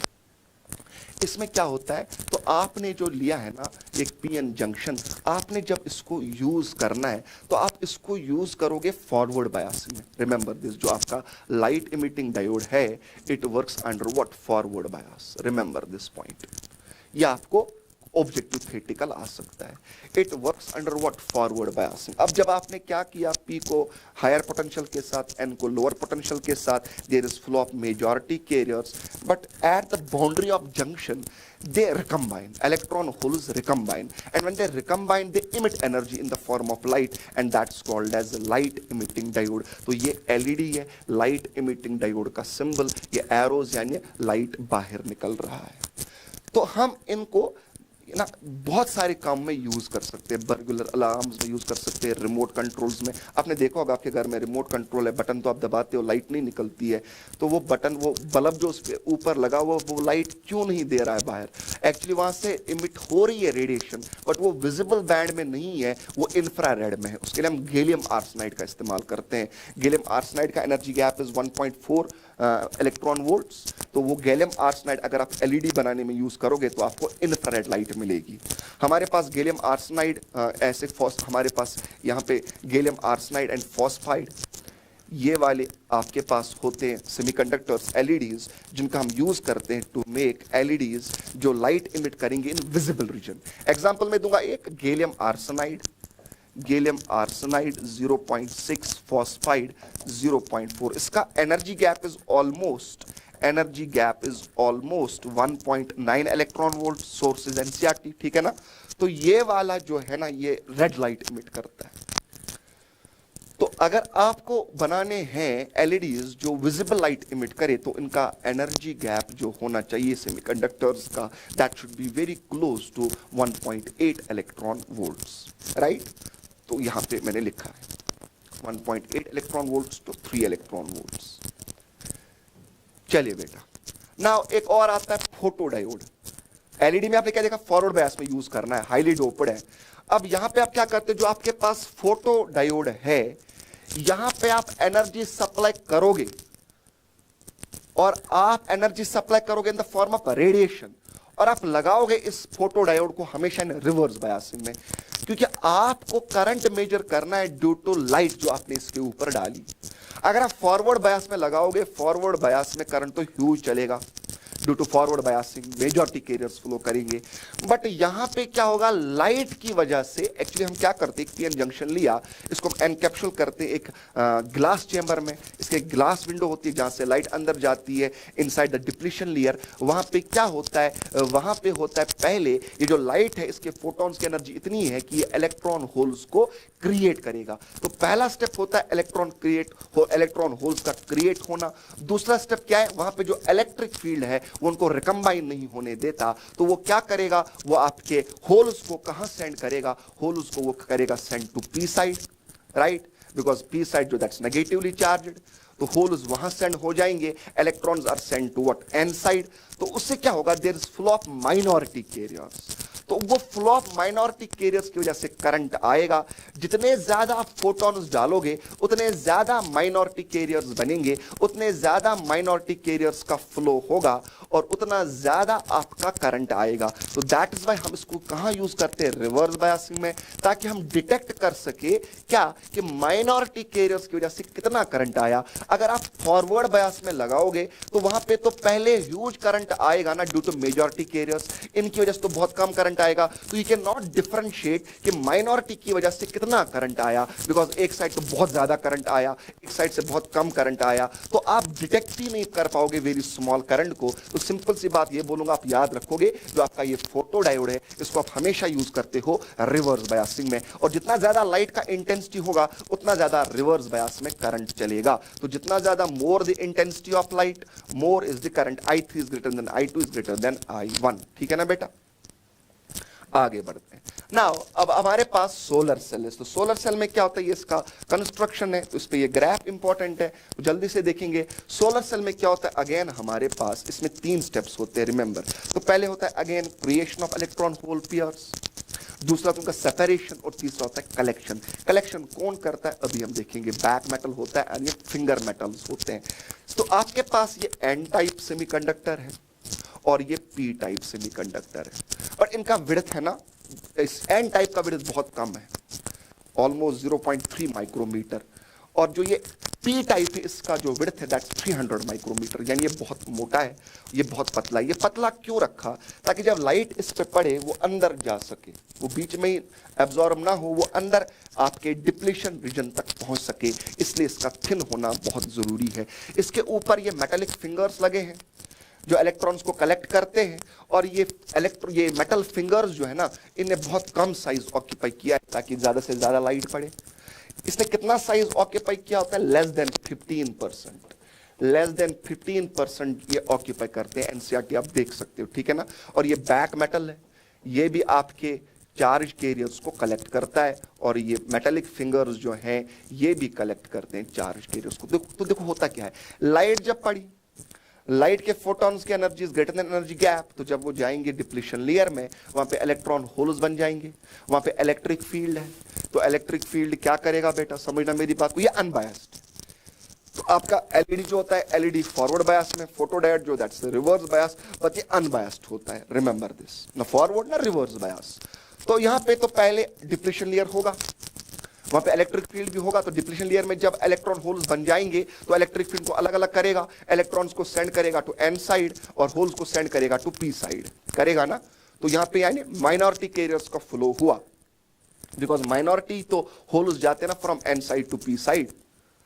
तो यहां पे अगेन माइनॉरिटी कैरियर्स का फ्लो हुआ, तो पहले आपके इलेक्ट्रॉन होल्स बने, इलेक्ट्रिक फील्ड को सेपरेट किया, लाइट ने इलेक्ट्रॉन होल्स को प्रोड्यूस किया, क्रिएट किया, इलेक्ट्रिक फील्ड को सेपरेट किया, और मेटालिक फिंगर्स जो है ये इलेक्ट्रॉन्स को कलेक्ट करेगा, और ये बैक मेटल जो है ये होल्स या पॉजिटिव चार्ज को कलेक्ट करेगा। तो ये बैक मेटल बन जाएगा पॉजिटिवली चार्ज या हायर पोटेंशियल पे, और ये मेटालिक फिंगर जो है ये बन जाएगा लोअर पोटेंशियल। तो यहां पे आप देख सकते हो, तो ये पी साइड बन गया higher potential, N side lower potential, और अगर आप इनको कनेक्ट करोगे बाय थ्रू अ रेजिस्टर तो करंट चलेगा from P side to N side, right. तो ये इसका फिगर बना के, अब अगर आप देखोगे वीआई कैरेक्टरिस्टिक, ये वाला पॉइंट और ये वाला पॉइंट, अब देखिए ये वाला पॉइंट जो है वोल्टेज तो है बट करंट नहीं है। अगर आप इनको कनेक्ट नहीं करोगे, अगर आप रेजिस्टर नहीं लगाओगे, तो there is potential difference. That potential difference is called as open circuit potential difference. But जैसे आप इनको विदाउट रेजिस्टर कनेक्ट करोगे शॉर्ट सर्किट हो जाएगा, पोटेंशियल डिफरेंस जीरो बन जाएगा, ह्यूज करंट चलेगा, that's called as short circuit current. तो यहां पे potential difference zero but current is this called as short circuit current. यहां पे आपका पोटेंशियल डिफरेंस है बट करंट नहीं है, that's called as VOC open circuit voltage. This is ISC short circuit current, right. आगे बढ़ते हैं। अब बेटा ट्रांजिस्टर है, ठीक है ना। Transistor is a three terminal device. इसमें क्या होता है, बेस इमिटर कलेक्टर। बेस जो है इमिटर होता है क्या, हाईली डोप्ड मॉडरेट साइज होता है। बेस जो होता है वेरी थिन होता है, लाइटली डोप्ड होता है, और जो आपका कलेक्टर है साइज का बहुत बड़ा होता है, and that is moderately doped. इन तीनों को आप सैंडविच करिए तो आपके पास ट्रांजिस्टर बन जाता है। पीएनपी ट्रांजिस्टर या एनपीएन ट्रांजिस्टर पढ़ा होगा आप लोगों ने। This is your transistor in common emitter configuration as amplifier. यही हमारे लिए ज्यादा इंपॉर्टेंट है, यही सवाल आता है। तो अगर आप देखेंगे इमिटर इज कॉमन, तो आप पहले देखेंगे यहां से एरो यहां से यहां जा रहा है, and this is P this is N, तो ये आपका एनपीएन ट्रांजिस्टर है। अगर एरो अंदर जा रहा होता ना, then this is P this is N, तो वो आता PNP transistor. You must be knowing that. तो आप देखिए this is your common emitter amplifier transistor, ठीक है ना। तो इमिटर इज कॉमन। अब देखिए दैट इज फॉरवर्ड बायस या बेस रेजिस्टेंस जो है उसका रेजिस्टेंस, ये कलेक्टर का रेजिस्टेंस आर सी, ठीक है ना। दिस इज वीबीबी, आपका इनपुट वोल्टेज है, तो आप इनपुट में सिग्नल यहां दोगे और यहां से आउटपुट में वो एम्पलीफाई होगा। चेक करेंगे, लेकिन आप यहां देखो पॉजिटिव साइकिल दिया, यहां नेगेटिव साइकिल आया। आप एम्पलीफिकेशन क्या है, without changing the shape of wave form उसका एम्पलीट्यूड इंक्रीज करना इज कॉल्ड एज एम्पलीफिकेशन। तो यहां पे भी साइन वेव था, वहां पे भी साइन वेव आया, बट उल्टा होके आया, and there is phase change of pi या 180 डिग्री इन यहां आउटपुट एंड इनपुट में। रिमेंबर दिस, जो कॉमन इमिटर कॉन्फ़िगरेशन होता है ना, तो इनपुट एंड आउटपुट के बीच में फेज डिफरेंस इज पाई। बाकी common base and common collector में there is no phase difference between input and output. Remember this बेटा। नाउ अब अगर आप देखोगे इस पॉइंट, यानी ये तो बेस है और ये पॉइंट, ठीक है ना बेटा, इनके बीच में जो पोटेंशियल डिफरेंस आएगा that is called as VBE. Potential difference between base and emitter, that is not this, because ये पोटेंशियल डिफरेंस आधा इस रजिस्टर को मिलेगा, बाकी आधा इन दो को मिलेगा। Similarly the potential difference between emitter and collector that is this, that is VCE. तो VC is not this potential difference आधा इसको मिलेगा, बाकी आधा इन दो को मिलेगा। हम हमेशा यूज करेंगे, जनरली यूज करेंगे इस सेक्शन में एक्टिव स्टेट में ही ट्रांजिस्टर को। एक्टिव स्टेट का मतलब क्या हुआ, आपका जो इमिटर एंड बेस है वो फॉरवर्ड बायस होगा, एंड इमिटर एंड कलेक्टर जो है वो रिवर्स बायस में होगा, ठीक है ना। तो ये आप देख सकते हैं ना। तो यही पे मैंने बोला है, तो देखिए अगर आप फॉरवर्ड बायस लगाओगे इमिटर बेस को, इसको कलेक्टर बेस को reverse bias, that's called as active state of working. अगर इसको रिवर्स इसको फॉरवर्ड लगाओगे तो that's called as inverse active, ठीक है ना। दोनों को रिवर्स करिए तो that's called as cut off, दोनों को forward that's called as saturation. But हमें एक्टिव के साथ ही ज्यादा करंट, ये ना गर्ज यहां पे है। चलिए, ये इंपॉर्टेंट है बेटा, ट्रांसकंडक्टेंस क्या होता है, ठीक है ना। करंट गेन ये तो आपको पता ही है, चलो मैं फिर से बोल देता हूं। करंट गेन क्या होता है, output current by input current. Voltage gain क्या होता है, output voltage by input voltage. Power gain क्या होता है, output power by input power, ठीक है ना। इफ करंट इज चेंजिंग तो output changing current by input changing current, that's called as current gain. तो वैसे ही आप आगे देखेंगे। बट इंपॉर्टेंट इज ट्रांसकंडक्टेंस क्या होता है, इस पे सीधे सवाल आ सकता है। तो ट्रांसकंडक्टेंस क्या है, कॉमन इमिटर की मैं बात करूंगा। The change in output current to the change in input voltage, that's called as transconductance। तो इस पे तो सवाल ऐसे नहीं आएगा। अब फॉर्मूला देखो, वोल्टेज गेन किसके बराबर होता है, voltage gain output voltage by या change in output voltage by change in input voltage. See this, remember this. अब आउटपुट वोल्टेज, आउटपुट में तो आपका कलेक्टर है, कलेक्टर का रेजिस्टेंस आएगा, करंट भी कलेक्टर का आएगा, तो आएगा ना delta IC RC, ohm's law, V is equal to IR formula, ठीक है ना। ओम्स लॉ नहीं बोल सकते, बट सॉरी, इसको मैंने वही formula V is equal to IR लगाया, ठीक है ना। तो I के बदले क्या आएगा, change in current through collector, साथ में RC डिवाइड बाय वही आपका input changing voltage. Now this change in output current by change in input voltage, that's called as transconductance. तो वोल्टेज गेन, रिमेंबर, तो AV is voltage gain, is equal to G is transconductance multiplied by output resistance या resistance of collector. Output बोलो या collector का बोलो. Remember the formula बेटा, important formula. इस पे सीधे एक सवाल आपको मिलेगा, बहुत important formula से सीधे सवाल आ सकता है कि voltage gain is equal to G is transconductance. That's actually transfer of conductance. ठीक है ना? ओके और आर आउटपुट या आर कलेक्टर अगर आपके पास कॉमन इमिटर कॉन्फ़िगरेशन है तो देखिए this is common base, common emitter, common collector. Common base में हम अल्फा डिफाइन करते हैं, दैट्स करंट गेन, यहाँ पे हम बीटा, यहाँ पे गामा. ठीक है ना? तो ऐसे ही तो आपको पता ही होगा अल्फा किसके बराबर, output is collector, input is emitter. तो ये आएगा आई सी बाई आई या delta I C by I. If current is changing, if current is constant तो आई सी बाई आई. तो अगर करंट इज चेंजिंग तो delta I C by I. Remember like this. ठीक है ना? तो अल्फा आएगा आईसी. तो आईसी तो remember one more thing important, remember this formula in transistors always IE is equal to IB plus IC. IE सबसे ज्यादा होता है तो 90% ऑफ इमिटर करंट जो है या 95% ऑफ इमिटर करंट जो है वो कलेक्टर तक जाता है एंड ओनली 5% जो है वो बेस करंट बनाता है. ठीक है ना? Now see remember this formula, try to understand. तो सबसे ज्यादा करंट कौन सा है, आई, उसके बाद आईसी, उसके बाद आईबी सबसे कम करंट. ठीक है ना? तो यहां पे क्या आता है, अल्फा आईसी बाई आईई. तो आई तो ज्यादा है, डिनोमिनेटर तो ज्यादा आया तो इट्स लेस देन 1.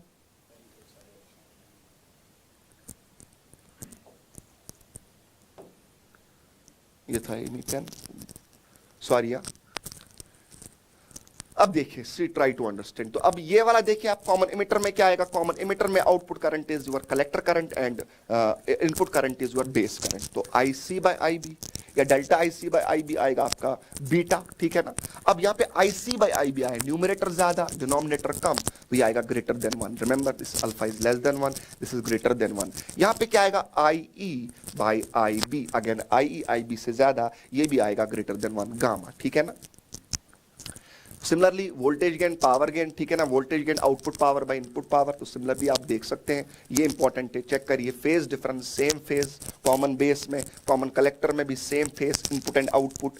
बट जो आपका कॉमन इमिटर वाला कॉन्फ़िगरेशन है, अपोजिट फेज या phase difference of pi, important. ठीक है ना? यहाँ पे phase difference is equal to 0, delta phi is equal to 0. यहाँ पे भी delta phi is equal to 0. बाकी बेटा आपको पता ही है, देखो voltage gain, output voltage by input voltage. Now V is equal to I R, तो आई सी आर एल. ठीक है ना? Load resistance I E R E. ठीक है ना? ऐसे. चलिए relation between alpha beta and gamma पता होगा आप लोगों को, चेक इट आउट. ठीक है ना? ये आप देख सकते हैं, सिंपल है. तो आप लिखेंगे I is equal to I B plus I C, dividing both sides by I C, dividing both sides by I B. ठीक है ना? दो रिलेशंस मिल जाएंगी, फिर दोनों को मिला के तीसरा मिल जाएगा. Remember these relations, practice out. ठीक है ना? तो चलिए अब लॉजिक गेट्स आपको पता ही होगा, बुलियन ट्रुथ टेबल, ये आपका और गेट है, output is A plus B. Right? ठीक है ना? ट्रुथ टेबल बना के है, इस पर हम क्वेश्चन भी प्रैक्टिस करेंगे ज्यादा. ठीक है ना? इस पर ज्यादा उतना नहीं है आपको दी. तो ये आपका और गेट है, इनपुट 2 है, आउटपुट 1 है. आउटपुट किसके बराबर, ए प्लस बी. राइट? ये आपका एंड गेट है, इसमें भी 2 इनपुट से आउटपुट 1 है, तो आउटपुट किसके बराबर ए डॉट भी आएगा. ठीक है ना? तो आप ट्रुथ टेबल यहाँ पे देख सकते हैं. राइट? ये आपका आता है नॉट गेट, इसमें इनपुट एक ही होता है, आउटपुट भी एक होता है. तो अगर इनपुट 1 है तो आउटपुट 0 आएगा. कंजुगेट आता है, अगर इनपुट ए है तो ए कंजुगेट आपका आउटपुट आएगा. तो आप इनपुट में 0 दिया तो 1 मिलेगा, 1 दिया तो 0 मिलेगा. तो y is equal to A conjugate, पता ही है. ठीक है ना? तो ये आपका आता है नैंड गेट. नैंड अगर आप एंड देखोगे, एंड में क्या मिलता था, A dot B. Input is and B, तो आउटपुट में क्या मिलता था, ए डॉट बी. अब मिलेगा ए डॉट बी का whole conjugate. And A dot B का whole conjugate from De Morgan's law पढ़ा होगा आप लोगों ने, वो किसके बराबर आता है, वो आएगा A conjugate plus B conjugate. ऐसे ही आपको पता ही होगा, ए डॉट बी का whole conjugate that is A conjugate plus B conjugate. और अगर आए ए डॉट बी का whole conjugate that is A conjugate plus B conjugate, and 2 बार कंजुगेट इज विदाउट कंजुगेट, या ए प्लस बी का whole conjugate that is simply A plus B. 2 बार conjugate is unchanged. Right? तो ये आपका NAND gate. Similarly यहाँ पे nor gate आएगा, और क्या देता था आपको, ए प्लस बी. अब मिलेगा ए प्लस बी का whole conjugate. A plus B का whole conjugate is also A conjugate dot B conjugate. ठीक है ना बेटा? Now let's move to questions. जल्दी से क्वेश्चंस करते हैं, प्रैक्टिस करते हैं. तो पहला आ रहा है सवाल, विच of the following energy band diagram shown shows is an type semiconductor. तो एन टाइप में क्या होता है, हमने पहले ही पढ़ा, आप लोगों ने पढ़ा होगा, there is creation of one more energy level called as donor energy level which is very close to conduction band. तो ये वाला आएगा, ठीक है ना बेटा, ये आपका आएगा एन टाइप। पी टाइप में क्या होता है, there is creation of one more energy level called as acceptor energy level which is very close to valence band. तो वो ये वाला आता अगर पी टाइप बोल रहा होता। तो दिस इज पी टाइप अगर बोल रहा होता, but this is N type, ठीक है ना। ये आप चेक करिए, ये और इसमें फर्क है, ये ऊपर वैलेंस बैंड है, conduction band, it's very close to conduction band. Carbon, silicon and germanium, इनका वैलेंसी तो सबका सेम है, ठीक है ना। स्टिल कार्बन जो है, carbon is insulator. Why is carbon insulator, because अगर आप देखोगे, ये भी एनसीईआरटी का सवाल है, शायद मैंने डाला भी है, कार्बन के जो इलेक्ट्रॉन्स है they are in second shell, but अगर आप देखोगे सिलिकॉन के they are in third shell, है ना। तो आपको पता ही होगा ये सब। तो एनर्जी गैप जितना ज्यादा होता है ना, उतना वो बैड होता है कंडक्टर, है ना, या उतना वो ज्यादा कंडक्शन नहीं दिखाएगा। तो अगर आप इंसुलेटर्स की बात करोगे तो ह्यूज एनर्जी गैप है। तो एनर्जी गैप किसका ज्यादा आएगा, कार्बन का ज्यादा आएगा कि सिलिकॉन का ज्यादा आएगा? कार्बन तो इंसुलेटर है, उसका तो ज्यादा आएगा। तो बोलो क्या आएगा, delta E G of carbon is greater than delta E G या ईजी ऑफ सिलिकॉन। सिंपल। अब देखिए, in a PN junction diode not connected to any circuit, that's unbiased, right? Potential is same everywhere. No, potential is not same everywhere. There is potential barrier का creation, ठीक है ना। P side is what, जो अंदर depression layer में है, P side बन जाता है लोअर पोटेंशियल, एन साइड बन जाता है हायर पोटेंशियल। तो ये क्या बोल रहा है, the P side is higher potential. No, P side is not higher potential because P में holes are, lattice are negatively charge. तो पी साइड अंदर बनेगा नेगेटिवली चार्ज, एन साइड में लैटिस आर पॉजिटिवली चार्ज। तो वहां पे positive charge आएंगे तो इलेक्ट्रिक फील्ड आएगा from N side to P side, यानी N side is higher potential पे, नॉट पी साइड। अब ये क्या बोल रहा है, there is electric field. Yes, there is electric field at the junction directed from N side to P side. Yes, यही तो है, there is electric field directed from N side to P side. ये आपका answer है। Okay, which of the following diodes is reverse bias. Reverse bias में कौन सा है, रिवर्स बायस कौन सा आएगा जब P is connected with lower potential.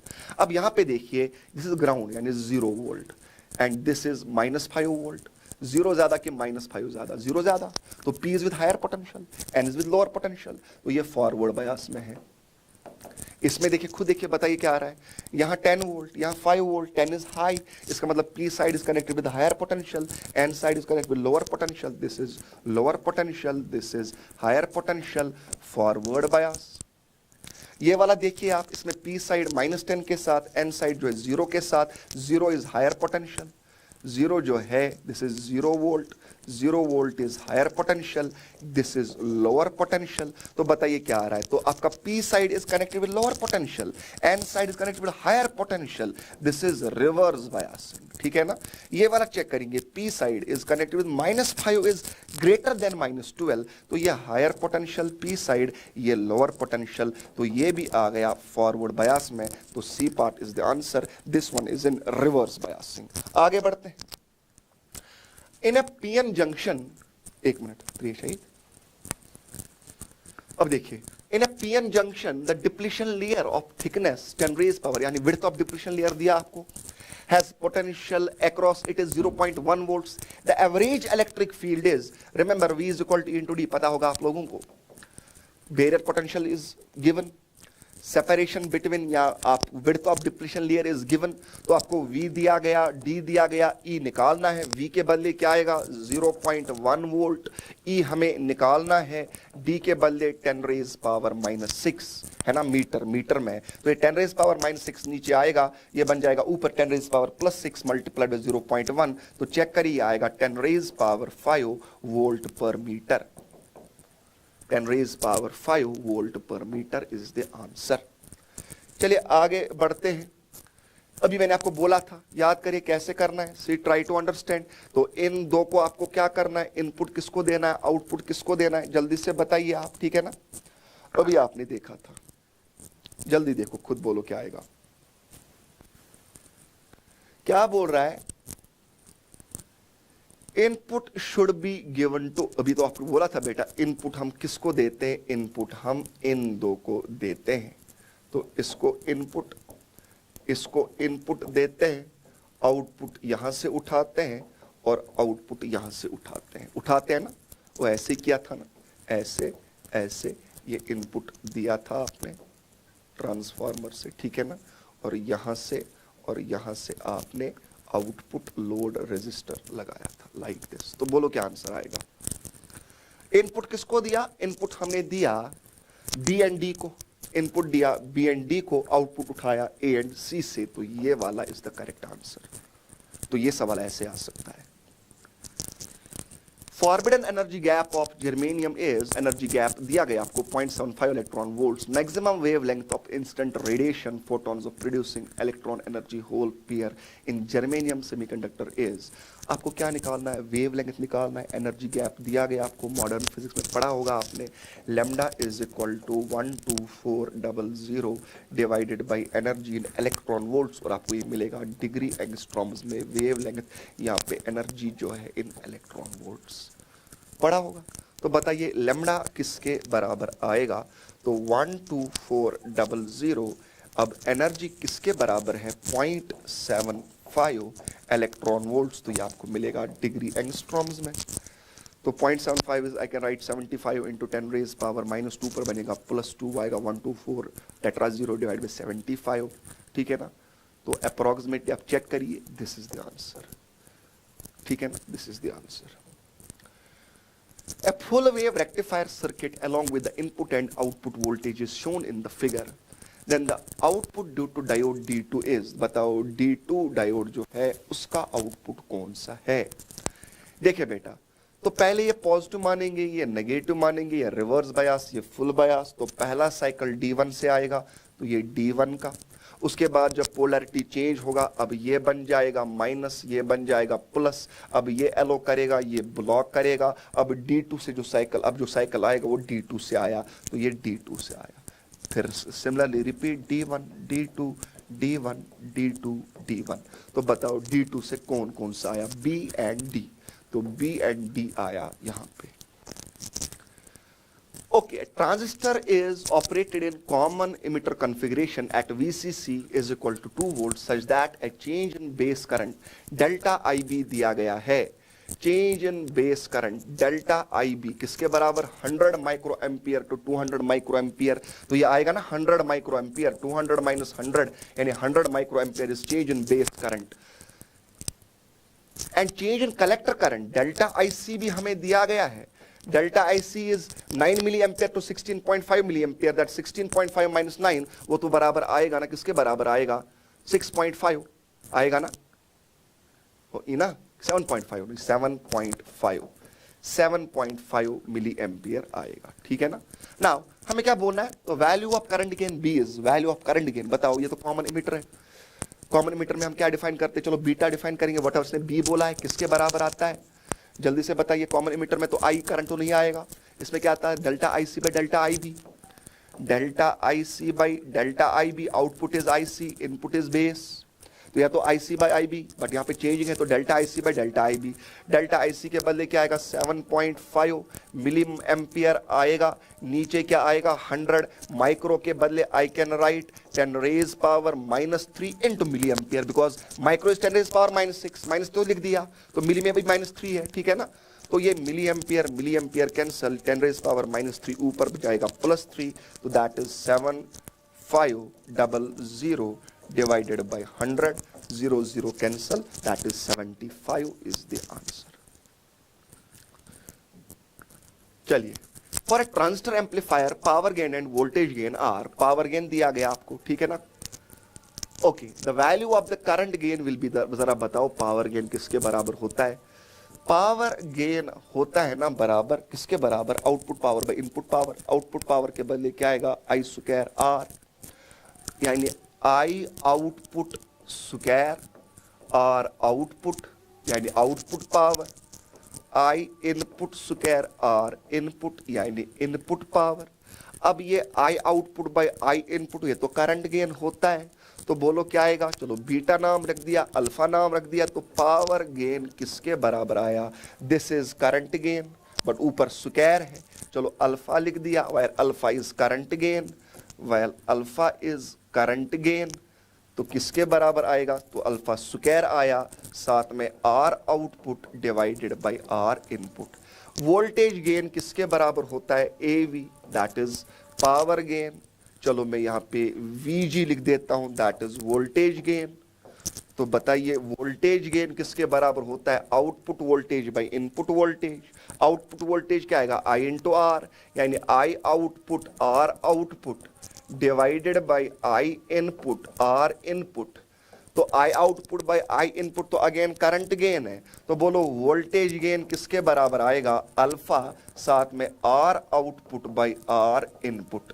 अब जरा डिवाइड करेंगे, बोले क्या आ रहा है, पावर गेन भी दिया गया, वोल्टेज गेन भी दिया गया, जरा डिवाइड करो, बताओ power gain by voltage gain, यानी दिस डिवाइडेड बाय दिस। बोलो क्या होगा, अल्फा अल्फा कैंसिल तो एक अल्फा बचेगा, आर आउटपुट आर इनपुट ये तो दोनों साइड आए तो कैंसिल आउट हो जाएगा। ये दिया गया power gain is 7.5, voltage gain is 2.5, that is alpha, और ये बराबर आएगा 3 के। 2.5 3 आर 7.5, यानी 3 इज द आंसर।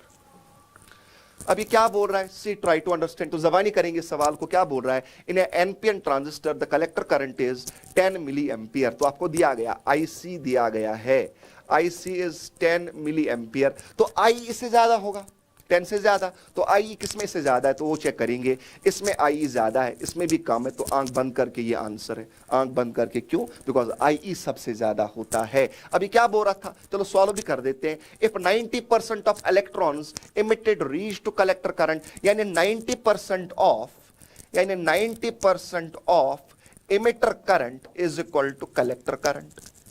अब 90% मतलब क्या हुआ, 90/100, 90/100 into I is equal to I C दिया गया 10 मिली एम्पियर, तो यह कैंसल आउट हो जाएगा। 10 10 100, 100/9 वो आएगा 11 पॉइंट समथिंग, तो आई आएगा अप्रोक्सीमेटली 11 मिली एम्पियर। अब बताइए आई बी किसके बराबर आएगा, हमें पता है ना, I E is equal to I B plus I C. तो आई बी बराबर आएगा ना I E minus I C. तो ये तो मिल गया, ये तो मिल गया आपको 11 मिली एम्पियर, वो तो दिया गया था 10 मिली एम्पियर, यह आएगा ना 1 मिली एम्पियर। तो बोलो आंसर क्या आएगा, B part is the answer. तो आप जबानी भी बोल सकते थे, ठीक है ना। आगे बढ़ते हैं। Now the combination of the gates shows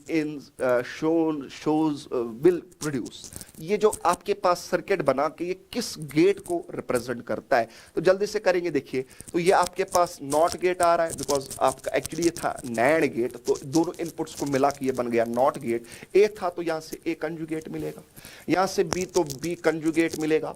अब ए कंजुगेट एंड बी कंजुगेट इसको मिलेंगे, ये नैंड गेट है, इसको मिलेंगे दो इनपुट्स। बताओ नैंड क्या देता है, नैंड देता है ना दो इनपुट्स का डॉट, वो तो एंड देता है। तो डॉट अब यहां पे मिलेगा, सी ट्राई टू अंडरस्टैंड। अगर एंड होता ना, अगर एंड होता ये ए ये बी, ये क्या मिलता, ए डॉट बी।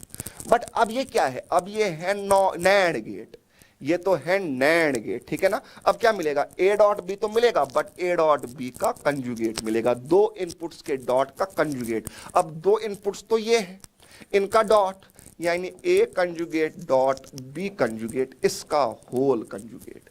इतना ही मिलता अगर एंड होता, बट ये नैंड है तो एंड जो देता उसका कंजुगेट, एंड देता ये उसका कंजुगेट मिला।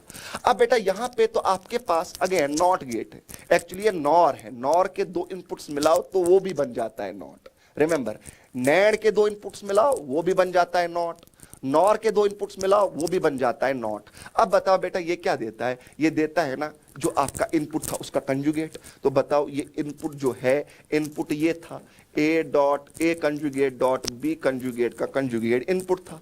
अब इसका कंजुगेट मिलेगा आउटपुट, दो बार कंजुगेट इज विदाउट कंजुगेट, तो आपको आउटपुट वाई मिला बराबर A conjugate dot B conjugate मिला ना। इसको मैं ऐसे भी लिख सकता हूं ना, ए प्लस बी का whole conjugate, De Morgan's law, A plus B का whole conjugate is A conjugate dot B conjugate. तो जरा बताओ ये ए प्लस बी का होल कंजुगेट कौन देता है, ए प्लस बी तो देता था और, अब मिला और का कंजुगेट यानी नॉर, तो ये आपका नॉर गेट है, this is your NOR gate. आगे बढ़ेंगे, ओके, अब ये बोल रहा है ये एंड गेट, ये एंड गेट तो बताओ, ये इनपुट है, दो इनपुट से बताओ आउटपुट कौन सा आएगा। सी, तो आप ए एंड बी देखो, ए 0, this represents 0, this represents 1, this is 0, this is 1, तो बोलो क्या आ रहा है। तो पहले ए भी 0, बी भी 0, अब ये एंड क्या देता है, एंड देता है ना, आउटपुट मिलता है ना ए डॉट बी, तो दोनों 0, 0.0 इज 0, तो आपको मिलेगा 0 0, तो आउटपुट में भी आपको 0 मिलेगा। इसमें भी आउटपुट में 0, इसमें भी 0, इसमें 1 है, इसमें भी 1 है, तो या तो ये आएगा या तो ये आएगा। उसके बाद इसमें भी 1, इसमें भी 1, तो आउटपुट आएगा 1.1 यानी 1, तो अब क्या आएगा, अब तो ये वाला आएगा 0 फिर 1, है ना। उसके बाद ये तो 0, ये 1, 0.1 इज 0, तो मिलेगा 0 ही, फिर ये 1, ये 0, तो 1.0 इज अगेन 0, तो बेटा ये वाला is the answer, 1 is the answer. ये इंपॉर्टेंट है, समझना बेटा मेरी बात को। N amplifier has a voltage gain, आपको दिया गया है, ये एम्पलीफायर है, साउंड प्रोड्यूस कर रहा है, तो आपको दिया गया वोल्टेज गेन, आपको बताना है जो ये साउंड प्रोड्यूस कर रहा है अब आउटपुट में, उसको डेसिबल्स में बोलो, लाउडनेस बोलो कितना आएगा डेसिबल्स में। तो अगर आपको वोल्टेज गेन दिया गया है ना, या output voltage by input voltage, वो भी वोल्टेज गेन हुआ, तो आप कैसे निकालोगे voltage gain in decibels. Remember this, voltage gain in decibels, remember the formula, that is 20 log to the base 10 and voltage gain AV, where AV is voltage gain. This is voltage gain, where AV is voltage gain in volts, voltage gain in, ठीक है ना, sorry voltage gain तो इसको तो unit आएगा ही नहीं, तो सीधे वोल्टेज गेन है, ठीक है ना बेटा। दिस इज वोल्टेज गेन, मैंने वोल्ट्स में बोला है तो यूनिट लेस है, वोल्टेज गेन। वोल्टेज गेन हमें दिया गया है 1000, हमें बोलना है ये कितना आएगा किसमें, डेसिबल्स में, ठीक है ना। तो क्या आएगा, 1000 इज 10 raised power 3,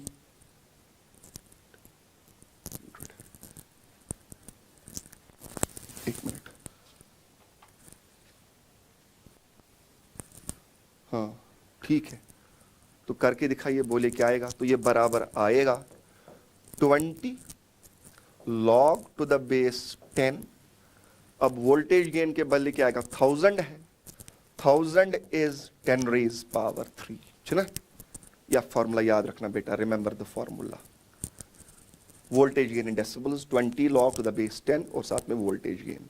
ये 3 तो नीचे आएगा, 20 into 3 बचा क्या, log 10 to the base 10, तो ये तो 1 होगा, log 10 to the base 10 log e to the base e, that is 1, तो 23 are 60, यानी 60 डेसिबल इज द आंसर। चलिए, कार्बन एंड सिलिकॉन बोथ है same lattice structure having 4 bonding electrons in each, however C is insulator, मैंने पहले ही बोला था, इसका reason क्या है जरा मुझे बताओ। कार्बन इंसुलेटर है और जो सिलिकॉन है that is intrinsic semiconductor, this is because the 4 bonding electrons in case of carbon lies in the third orbit. Third में कहां लाई करते हैं, पहला वाला चेक करेंगे। The 4 bonding electrons in case of carbon lies in second orbit, yes, 1s2, 2s2, 2p2, है ना, electronic configuration. Whereas in case of silicon they lies in third, yes. तो थर्ड शेल में लाई करने का मतलब they are not tightly bound, they can be easily removed by supply of very small energy. Second shell में मतलब they are very close to nucleus, they are tightly bound, तो they are tightly bound यानी इनको आप easily remove नहीं कर सकते, तो एनर्जी ज्यादा देना पड़ेगा, एनर्जी गैप ज्यादा आएगा, उससे इंसुलेटर बन जाएगा। तो ये वाला ना आपके एनसीईआरटी पे भी सवाल है, remember the question. In A PN junction, तो आपके पास दिया गया है, आपके पास हाफ वेव रेक्टिफायर है, तो आपको इनपुट दिया गया, बताओ आउटपुट कैसे आएगा। सी बेटा, ये तो हाफ वेव रेक्टिफायर है, नेगेटिव साइकिल्स को क्या करता है ब्लॉक, फुल वेव क्या करता है नेगेटिव को भी अलाउ पॉजिटिव को भी अलाउ करता है। तो -5 to 0 this is negative cycle, -5 to 0 negative values आएंगे, वो ब्लॉक हो जाएगा बिकॉज हाफ वेव रेक्टिफायर है, एक ही डायोड है। अब ये 0 to 5, 0 to +5 पॉजिटिव आए तो वो तो एलो हो जाएंगे, तो आउटपुट में आएगा 0 to 5 ओनली। तो आउटपुट में क्या आएगा, इसमें आ रहा है 0 to 10, नो, इसमें आ रहा है 0 to -5, no, 0 to 5, yes, 0 to 5 allow होगा बिकॉज -5 to 0 नेगेटिव वैल्यूज है, नेगेटिव वोल्टेज है, उसमें आपका डायोड रिवर्स बायस्ड रहेगा, तो वो वाले वोल्टेज जो है वो ब्लॉक हो जाएंगे, ठीक है ना। तो C part is the answer. Okay, the input signal given to common emitter and common emitter में हमने बोला है phase difference between input output कितना आता है 180 डिग्री या पाई। तो आपको क्या दिया गया था, voltage gain is 150, input voltage दिया गया है, बताओ आउटपुट सिग्नल आउटपुट वोल्टेज कौन सा होगा, साइनोसाइडल इनपुट वोल्टेज है वो वाला आएगा, ऑप्शन में वो वाला आएगा जिसके साथ इनपुट एंड आउटपुट के बीच में phase difference delta phi in common emitter configuration is equal to 180 degree या पाई बोल दो, ठीक है ना, रेडियंस, पाई रेडियंस बोल दो, ठीक है ना। तो जरा मुझे बताओ बेटा कौन सा ऑप्शन, तो अगर आप चेक करोगे मुझे लगता है पहला वाला ही आएगा, तो जरा चेक करिए आप पहले वाले और इनपुट वोल्टेज के बारे में। तो ये आउटपुट मानिए, ये इनपुट मानिए, जरा बताओ फेज डिफरेंस कितना आएगा, दोनों में कॉस फंक्शन है, सीधे एंगल्स का सबट्रैक्ट करिए, 15t कैंसिल होगा, बचेगा ना डेल्टा फाई बराबर आएगा 4π/3 माइनस आएगा π/3। तो चेक करिए वो आएगा 4π minus pi, that's 3π/3, that is pi. आया ना फेज डिफरेंस पाई, तो A part is the correct. Now find the current through zener diode. तो जीनर डायोड याद करिए, जीनर डायोड को हम हमेशा कैसे यूज करते हैं, रिवर्स बायसिंग में यूज करते हैं, बट आउटपुट जो हमेशा पैरेलल में उठाते हैं with what, Zener diode. Because Zener diode में अगर आपको पता ही है तो जब जीनर ब्रेकडाउन वोल्टेज हो जाता है उसके बाद आपको करंट जो है बहुत ह्यूज आता है, लेकिन वोल्टेज जो है वोल्टेज नहीं चेंज होता है अक्रॉस द जीनर डायोड। सी अब अगर ये 20 वोल्ट लगाया, जीनर डायोड जो है इसका वोल्टेज ब्रेकडाउन वोल्टेज दिया गया 5 वोल्ट्स, यानी आउटपुट में आपको सिर्फ 5 वोल्ट मिलेगा, उससे ज्यादा नहीं मिलेगा। तो अब हमेशा हम क्या करते हैं, लोड को हमेशा रखते हैं पैरेलल में लगाते हैं जीनर डायोड के साथ। तो अगर ये 5 वोल्ट है, इसको भी 5 वोल्ट मिलेगा, लगाया तो 20 वोल्ट था, तो 15 वोल्ट कहां गया, 15 वोल्ट इसको मिलेगा। हमें क्या निकालना है, करंट थ्रू जीनर डायोड। तो पहले हम यहां से करंट निकालेंगे, ठीक है ना। बताओ करंट किसके बराबर आएगा, V/R। तो I1, चलो इसका नाम I1 रखते हैं, I1 बराबर आएगा V/R। V के बदले है 15 वोल्ट्स डिवाइड बाय R के बदले 2 किलो ओम, यानी 2 × 10⁻³ ओम्स। तो बताओ ये कितना आएगा, ये आएगा 7.5 10⁻³ 10⁻³ ऊपर बनेगा मिली एम्पियर। तो मिल गया I1। अब जरा चेक करते हैं I2 किसके बराबर आएगा। अब यहां से मानते हैं जो करंट ऐसे गया, I2 यहां से नीचे उतरा, ये I2 किसके बराबर आएगा, V/R। V के बदले क्या आएगा 5, R के बदले क्या आएगा 1 किलो, यानी 1 × 10⁻³ ओम, इजंट दैट 5 मिली एम्पियर।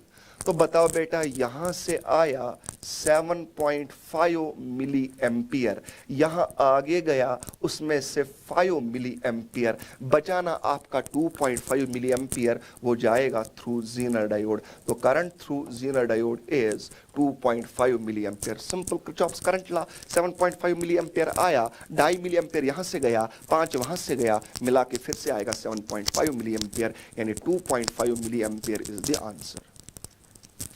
अब असर्शन रीजन जो है, रिमेंबर बेटा हम क्यों करते हैं सोलर सेल्स में, हम क्यों करते हैं सिलिकॉन या गैलियम आर्सेनाइड का ही इस्तेमाल क्यों करते हैं। अगर आप सोलर एनर्जी स्पेक्ट्रम देखोगे, अगर आप देखोगे अलग अलग एनर्जी फोटॉन्स की एनर्जीज का अगर आप देखोगे इंटेंस, यानी वो कौन से फोटॉन्स हमारे पास हैं इन स्पेक्ट्रम ऑफ सनलाइट जिनका क्वांटिटी, जिनका नंबर सबसे ज्यादा है। हमारे पास सबसे ज्यादा वो फोटॉन्स होते हैं सोलर रेडिएशन में जिनका एनर्जी ऑफ फोटॉन्स, जिनका energy of photons is nearly equal to 1.5 electron volts. तो वो फोटॉन्स, लाइट के वो वाले फोटॉन्स या स्पेक्ट्रम में वो हिस्सा जिस रेडिएशन के फोटॉन्स का एनर्जी हो 1.5 इलेक्ट्रॉन वोल्ट्स के नजदीक, वो वाली लाइट जो है या वो वाली रेडिएशन जो है या वो वाले फोटॉन्स जो है सबसे ज्यादा क्वांटिटी में प्रेजेंट होते हैं। तो अब सोलर रेडिएशन का मैक्सिमम पार्ट यूटिलाइज करने के लिए हम एनर्जी गैप नहीं, हम देखते हैं कि वो कौन सा सेमीकंडक्टर है जिसमें एनर्जी गैप होगा nearly equal to 1.5 electron volts, ताकि मैं सोलर रेडिएशन का मैक्सिमम पार्ट यूटिलाइज कर सकूं for conversion of solar radiation into electrical energy. ठीक है ना बेटा। तो ये क्या बोल रहा है, एब्जॉर्प्शन फैक्टर। तो absorption factor of gallium arsenide is large as compare to silicon. Yes, क्यों? अगर आप देखोगे ना गैलियम आर्सेनाइड का एनर्जी गैप जो है, पहले बोला था याद रखना, that is 1.4 electron volts, but जो सिलिकॉन है इसका 1.1 इलेक्ट्रॉन वोल्ट्स। तो जरा बताओ, तो ज्यादा फोटॉन्स कौन एब्जॉर्ब करेगा, जिसका एब्जॉर्प्शन पावर ज्यादा होगा वो कौन सा होगा। देखो लाइट में बहुत ज्यादा वो वाले फोटॉन्स हैं जिनकी एनर्जी है 1.5 इलेक्ट्रॉन वोल्ट्स। अब इसका एनर्जी गैप कितना है 1.4 इलेक्ट्रॉन वोल्ट्स, यानी ये बहुत ज्यादा इलेक्ट्रॉन्स को क्या फोटॉन्स को क्या करेगा, एब्जॉर्ब करेगा। यानी इस पे ज्यादा फोटॉन्स जब पड़ेंगे वो यहां पे ज्यादा काम करेंगे in what, in creating electron hole pairs. But यहां पे सिर्फ वो वाले फोटॉन्स का हम यूज कर सकते हैं जिनका फोटॉन्स का एनर्जी हो 1.1 इलेक्ट्रॉन वोल्ट्स। उनका नंबर उतना ज्यादा नहीं है।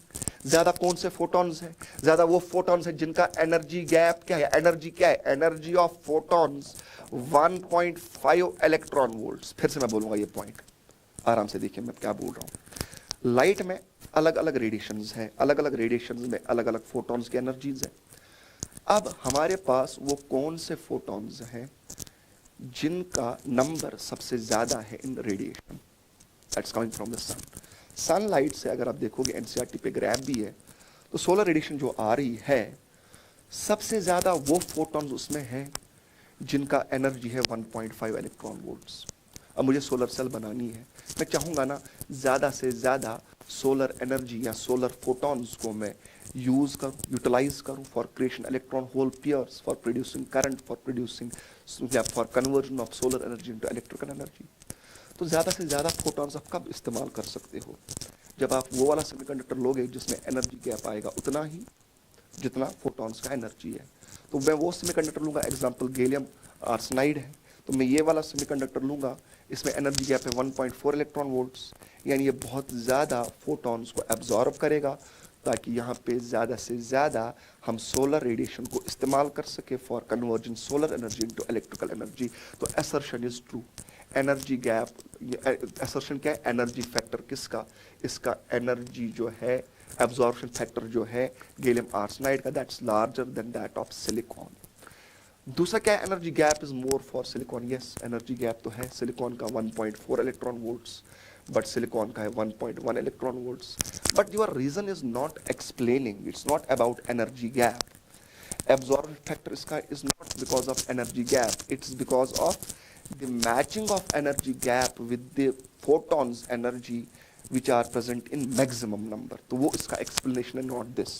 तो answer इसका आएगा both assertion and reason are true, but reason is not the correct explanation of assertion.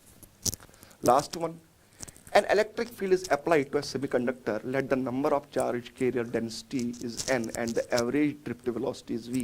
If the temperature is increased, देखिए अगर आप टेम्परेचर बढ़ाओगे ना n बढ़ेगा, लेकिन ड्रिफ्ट वेलोसिटी घटेगा, बिकॉज ड्रिफ्ट वेलोसिटी आपको पता ही होगा, that is e by m multiplied by tau. Temperature बढ़ाओगे तो रिलैक्सेशन टाइम घटता है, मोर फ्रीक्वेंटली कोलिजन्स होती हैं, जब टाउ घटेगा तो ड्रिफ्ट वेलोसिटी घटेगा। लेकिन ज़्यादा से ज़्यादा electron will jump from valence band to conduction band, ठीक है ना। अगर आप टेम्परेचर बढ़ाओगे तो आपका एन तो बढ़ेगा but we will decrease. Hope you got it clear. तो wishing you all the best, that's all for today and thank you so much, good luck.